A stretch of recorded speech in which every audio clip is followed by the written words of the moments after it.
and welcome back to part 2 of building our digital street sculptures.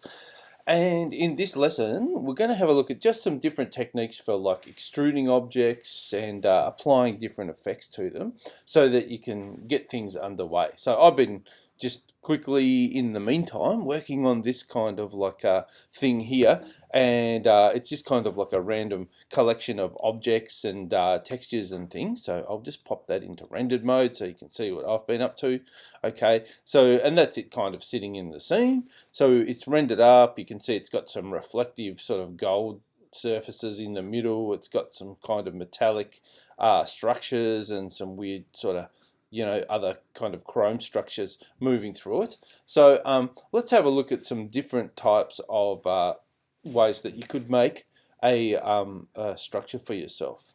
Okay, so what I'll do is I'll just forget about that for the moment. I'll just save it. I think it's saved anyway. So I'll just start a new document from scratch, and let's have a look at some different methods that you might like to use. Okay, so one of the first ones I reckon that you might be into is starting out with a basic cube.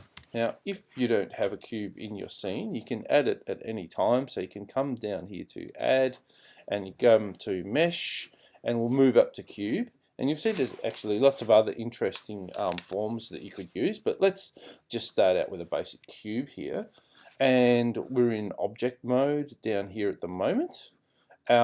And what we'll do is we'll change this object mode into edit mode. Okay, object mode, good for moving objects around and scaling them, but if we want to change the shape of things, we need edit mode. Okay, when I'm in edit mode, down along here I've got vertex select. I can select individual vertices and drag them up or down. I can select edges, the next icon across here, click on an edge, and I can move it, and you can see that I'm always trying to move my objects by using the arrows, and I can select an entire face and I can move that as well. Okay, so that moves the geometry around, but it doesn't necessarily create new geometry. So if we want to create more geometry to create a more complex object, then we can start, one way we can do it is start to extrude objects or extrude faces. So let's go E for extrude, and I can scale, I can drag that up. You can see it's lit up that Z axis running straight up and down, and it's moved it up. If I wanted to say, I can scale that while it's still selected, I can hit S for scale. I can also click on one of these. This is the scale icon down here, but I just usually like to use S for scale, and I can push it in. Okay, and that'll take it up to like a point, and then I might like to say extrude that. I could extrude it again. I could bring this out. I could extrude it a little bit. Okay, so you can go sort of like start producing these random forms by extruding out, and you can make things increasingly complicated messing around with it. So let's have a look at another kind of weird sort of extrusion method you can do. You can select the face, you can go E for extrude, and we can then go S for scale and scale it on the spot, and then we could say, I'll just grab my move tool and I could push it back in. Okay, and you can see that it gives me this sort of like where I've pushed it into the surface. So that can be a good way to go. Another thing you can do to add some texture and shape to your surface is we can do a subdivide. Now, probably one of the easiest ways to find subdivide is I just use W, I should say, which is the specials menu, and first thing you'll see, subdivide. Okay, and we can hit that a couple of times, subdivide, and we can start selecting, and it helps us break down a surface into, just extrude a few of these as I'm going along, into smaller faces, and it lets us start to work with those. So we can get complicated structures from simple geometry. Okay, so that's good if you're into building you want to build something that's really geometric, and so just starting out with a cube, obviously. Another treatment you could do for this is you could start to experiment with, if you wanted a more organic form, putting a subsurf on it. So a subsurf is a modifier. So what I'll do is I'll just duplicate that object and just push one over there. So we've got our angular one, and let's have a look at the difference with the subsurf. So I come up to our icon here, which is the spanner. So now I'm going to add a modifier, and I'm going to add a subdivision surface. Click on that. That's looking good. Okay, and you can immediately see it sort of started to curve the form, give it a slightly more organic look. And I could start to turn the view up. So I might turn the view up to 3. I might turn the render up to 3 as well. And over here, if you've got this tab open, okay, the T button brings that out, or you can bring it out via its little tab up there, but I use the T. And I'm going to set smooth as well, just to help it out, okay? So you can see that now it's got this organic form, and when I go in, you'll see that organic form is still based around this sort of mesh. So I can start to, say, start extruding and creating these sort of, you know, interesting types of forms with this sub, you know, this subsurf turned on. So excuse me there, I'll just keep, maybe I'll just sort of spiral this round a little bit. So you can see I'm sort of like extruding a little bit on the corners, and yeah, I'll take it through there, and maybe I'll come back down through it, the middle somehow. So I'll come along, I'll go along again, I'll look underneath, okay, using shift and middle mouse button to help me pan in the image, and I'll grab that, and I could say start to extrude it down through here, and you could twist this all up in knots as you went along. So maybe this is going to come back up through here, and you could build increasingly complex shapes by doing this. You could just keep on working it. Okay, and I'll leave it there for the moment. Okay, so you get the idea. So we've got a really mechanical, hard edge looking type of modeling, and we've also got this kind of smoother, organic kind of looking modeling. Now, one thing you might like to do, if you end up with sort of a bulbous base on this, and you want it to look like it's resting on a surface and have, you know, a hard truncated edge, one thing you can do, you just go extrude, and you just extrude just a tiny bit, and yeah, the surface just bends around that form, so it gives you a really sharp end. So yeah, now that looks like it might be, you know, anchored to a surface. Okay, so there are a couple of ways you can go. Another way you can go, now your object always appears where your 3D cursor is, so you need to sort of know where that is in space at any given time when you're going to add an object. I just have right click for it to move it to where I want, and that's because I've got left click set up in the preferences. So if you haven't got that set up in the preferences, let me just quickly show you.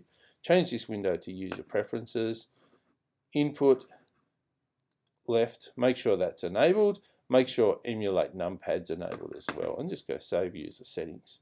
And that always means that in Blender you use the left click as your main selection click. It's much better than the right click. Okay, so we're gonna let's have a look here. Object. There's some more things here. Whoops, I'm going to go add mesh. So most of the things we're going to want to mesh is here. You'll see that there's lots of different forms here you can experiment with. And there's some extra stuff that you might find. So you've got torus objects. Okay, so with this torus knot here, here's some crazy stuff you might like to start working with. And you should be able to like dial this up down in the bottom here. And you can tune that up. Okay, so we've got some good stuff in there for if you want to start mucking about with torus knots. Let's have a look over here. We can add geodesic dome. That might be interesting. And under mechanical here, we've got gears. So let's have a look at a gear. Okay, so a gear appears. We can adjust the number of teeth on this, the radius. Okay, so that could be sort of interesting.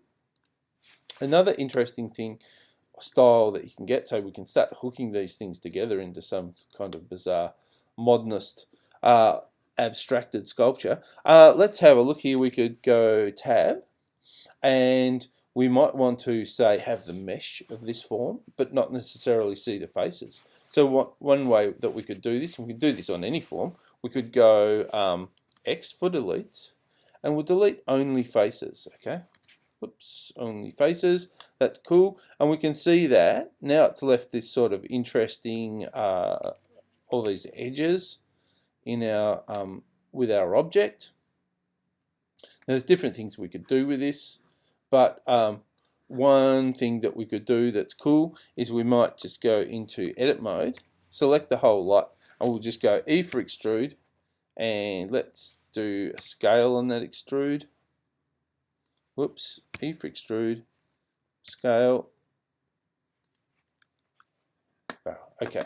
So what I've got to do actually is I've got to select edges down in here, and then it'll work for me. Okay, so just be mindful of that, because there was no faces that it wasn't working. So I'll go E for extrude, and I'm going to scale that extrusion out a bit, and you can see now that it's dragging those edges out into sort of like an interesting kind of looking mesh.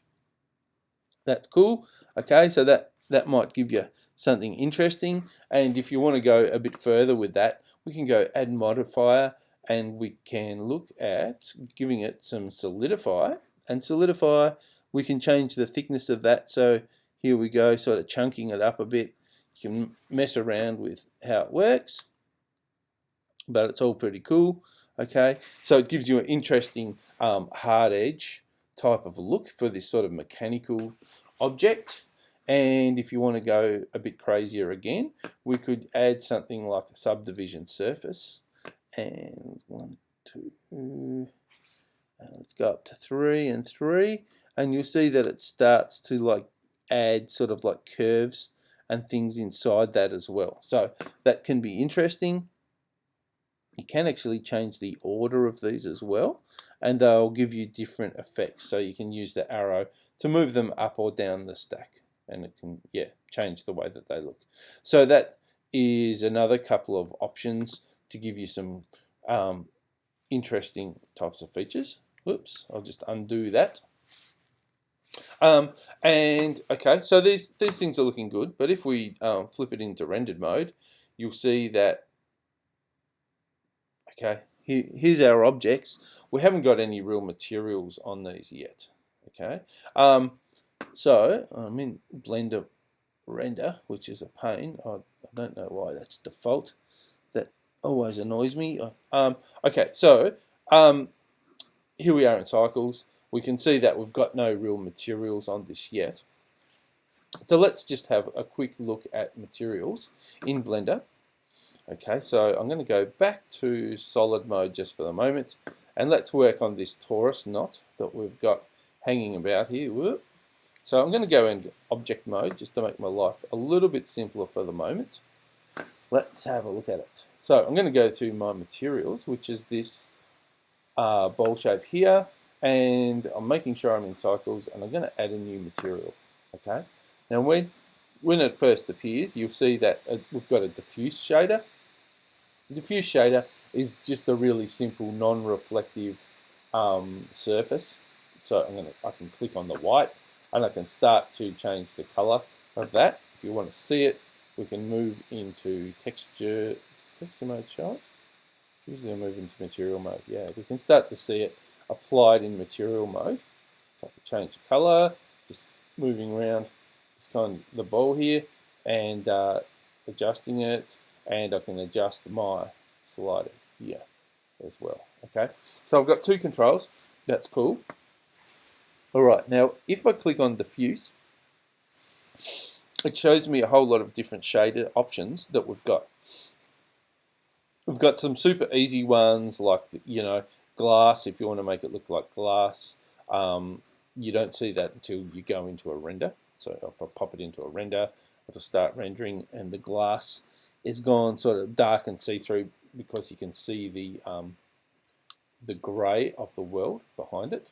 Okay, so this is the new file, so I haven't mapped in that alleyway HDR image, but let me just change that. So there are metallic ones. So the glossy gives you kind of like an easy metallic, and you can dial up the roughness of the surface. So if it's got like a 0 roughness, it's like a mirror. It's super shiny. But if you start to push up the roughness a little bit, it'll look a little bit more like a polished steel.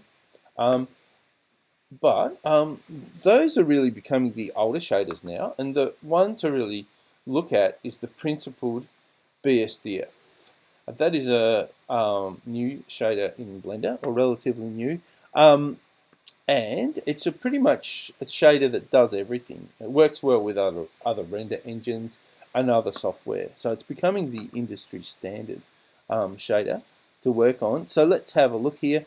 One thing that you could just get straight onto is we've got a metallic, and that's either on or off that metallic surface. We've got specular tints, which are interesting. We can adjust the roughness, okay, just like we could before. Anisotropic gives us like aluminium and polished aluminium type surfaces.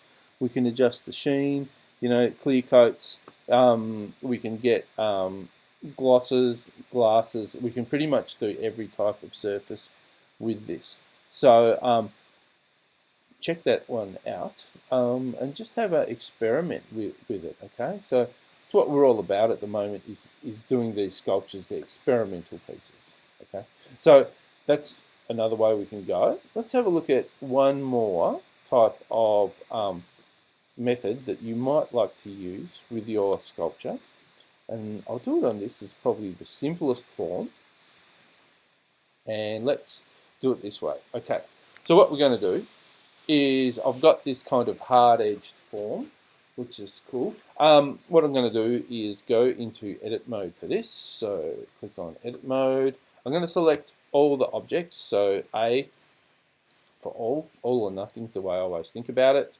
Okay, if you're ever stuck for commands, you can always hit spacebar and you can type in select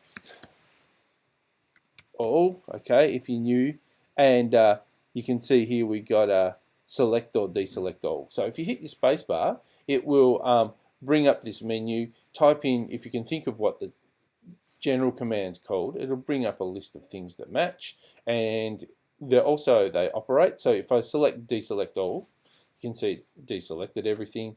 Bring it up again, mesh, select all, selects it again. So they operate straight out of that menu, which is great, I think. Okay, so we're going to unwrap this object so that we can wrap an image around it, a bit like wrapping paper. So what we're going to do is change this up to UV image editor. Bang, okay, that's cool. So this is where our flattened, unwrapped skin of our object will appear. So you come up here, you just go U for unwrap, and we'll be lazy in this one and just go Smart UV Project and let the software do the work for us. It's kind of not totally ideal, but it's not too bad for this effect that we're going to be doing. Okay, so that's our unwrapped object. So what you can do is get onto the web and search for a texture. So I might search for, say, a rust texture, and I can go for some images. That's cool. What have we got here? And we'll make sure that under tools, let's go size. We'll make sure it's big. Okay.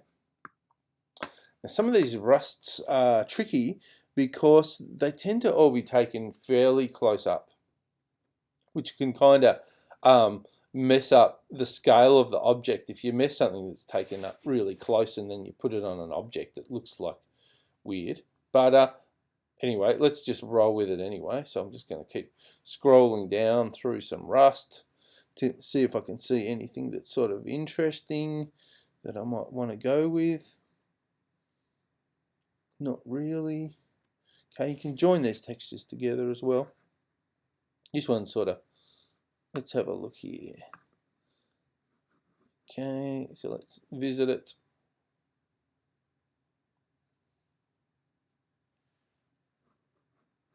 Royalty-free license, download texture. Okay, so I haven't been to this site before, so hopefully it's just going to allow us to download it. No hassles. Okay, so it's just going to appear in the window. I'll let it just load up as we go. So there's increasing amounts of royalty-free textures around. If you're an enthusiast for textures or enthusiast for 3D, you know, it's great if you're out with your phone and you see anything interesting, just take some photos of it, add them to you, build up your own library of textures. You know, that's great. Okay, so I've got that. I'm just going to zoom in. Yeah, it looks pretty good. So I'm just going to go save image as, and I'm just going to save it to my desktop, Rusty Metal. Good one. And it's just a basic JPEG, so that's okay. So I'm going to go back to Blender, and what I'm going to do is I'm down here in my UV image editor, and I'm just going to go open. Great. And I'm going to go to my desktop. I'm there, and it was called Rusty Metal. Here we go. Okay, and I'm going to open that straight in. And what happens, if I zoom out a little bit, you'll see that it's kind of like fitted the unwrapped object to the image there. Now you can get more control over this by running the whole thing through Photoshop, setting seams, etc. You can search up how to do that, but this is just the like quick and you know, kind of random way that's maybe suitable for you for this type of sculpture. Okay, so we've defined how this is all going to set up. That's great, but we need to make sure that this is actually now wrapped onto our material. So if we go to rendered, you'll see that it's not actually applied yet. Okay, lighting's terrible. I haven't moved that light around either, but let's fix up the texture first. So what I'm going to do is, let's just go back to solid here. I might go to object mode for a sec, and what I'm going to do is just add a new material. Okay, that's fine. Diffuse will do for the moment. We don't have to mess with any of that too much. You can see it's a white diffuse object. I'm going to change this to my node editor. Okay, nodes, great, I love them. It's the way to go when setting up this sort of thing. So let's add a texture, and we're going to add a image texture. So we'll add that there. Nodes pipeline data through things. You might have come across them in audio devices before. You know, they're a really great way for audio, I think, but they're fantastic for visual processing as well. So we're going to go yellow to yellow here. So yellow is generally like pixelated data, image data. And so instead of a white, we're going to apply an image to the surface instead. Now, because we loaded it into the UV image editor, if I click on this little grey tab here, you'll see that the rusty metal appears, great, and it's mapped onto the surface now. So I know our lighting is shocking at the moment, so I might just turn that light into a sun, which will illuminate the whole scene, a bit harshly, but it'll do the job for what we need. And I'll just flip this into rendered mode, and here we can see that we've got now like a textured metal, sort of all rusty on the surface. Okay, you can get more advanced with this as well. You know, you can bump map it and things like that, but this is cool for the moment. This will do the trick. Okay, so that is just some super quick texturing that you might like to get into and apply it into that other scene. Okay, that's basically it for the moment. Okay, so there's some different options that for just creating some sort of random shapes with some slightly different looks to them. Experiment, you know, it's what it's all about. try out some of these modifiers. You can see there's lots of them, especially with these generators. You can get into some crazy stuff. And yeah, see what you can come up with, okay? So I'll leave this one at about this point for the moment.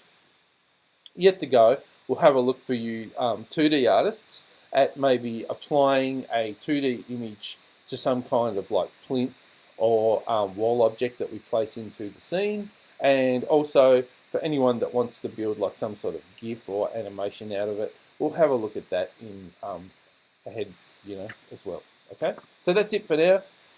Have fun. See ya.